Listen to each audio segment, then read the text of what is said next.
If you got up at 5 this morning, by 10 o'clock tonight, you'll be awake for 17 hours. At 17 hours awake, your reaction time, your judgment, your coordination, they test out the same as a blood alcohol level of 0.05. Think about that. We would send somebody home on the spot for showing up at a 0.05, but we'll let that same person climb into a truck and drive home at 17 hours awake. And we call that normal. And that's fatigue, and nobody's watching for it because it doesn't feel like danger. It feels like a Tuesday. Most hazards are going to announce themselves.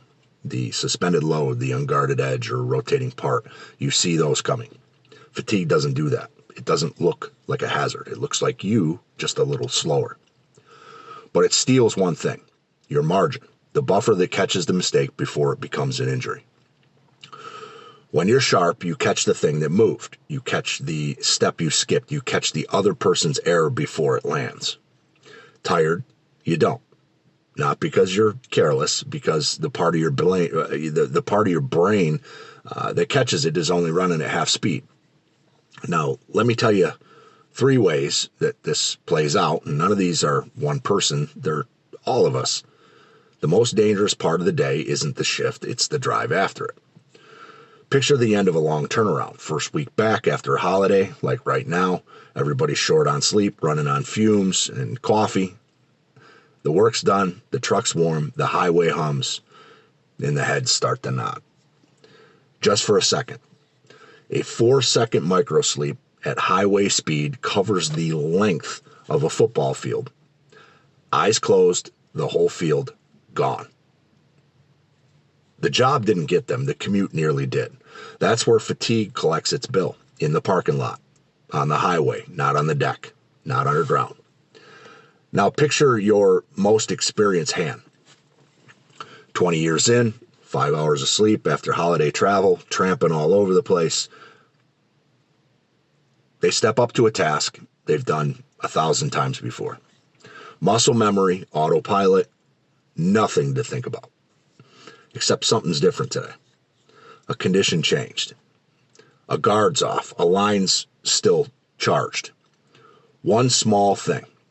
On a sharp day, they catch it. The eye snags the one thing that's wrong. Tired, the autopilot runs right past it. Because fatigue narrows your vision. It narrows your attention down to the routine and quietly deletes everything outside of it. Skill doesn't protect you here. Experience doesn't restore a slowed brain. The autopilot that usually saves you is exactly what fails you when you're gassed. And the third one, we come back shorthanded, somebody's out, and it's a holiday. Every crew has got somebody that's out. So somebody else has to double up. They push past a wall, and when you ask if they're good, you get 2 words. I'm fine. Because on a lot of crews, saying you're cooked feels like admitting you're weak. And the errors stack up.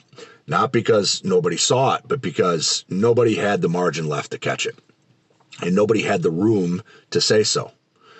And the last part's on us as leaders.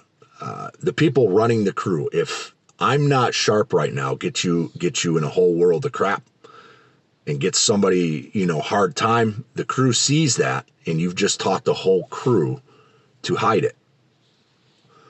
3 scenarios, 1 thread. Fatigue doesn't feel like danger, it feels like normal.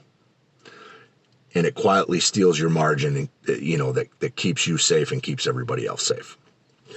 So before any move that matters, before the task, before the truck, ask yourself one honest question.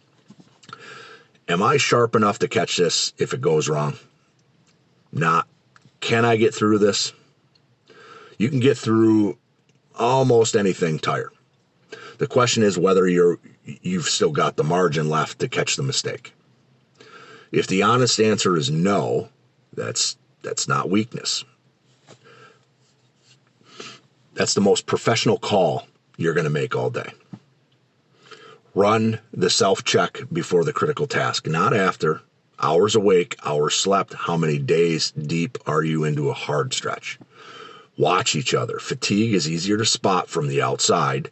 The missed radio call, the second try at a simple thing, the 1,000-yard stare.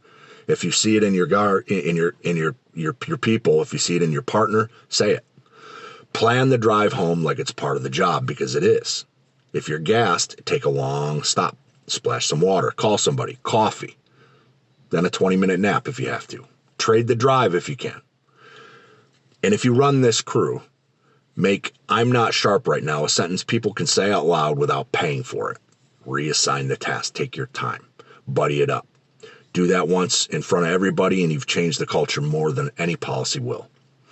We just came off a holiday. Half of us slept wrong, drove far, burned the candle at both ends. I'm in New York right now. I'm from Denver. And everybody's traveling. Look for it in yourself and in the people next to you. Stay sharp. Stay sharp enough to catch it if it goes wrong. I'm Scott. This is Lead the Middle. This is our Toolbox talk for the week. Thank you.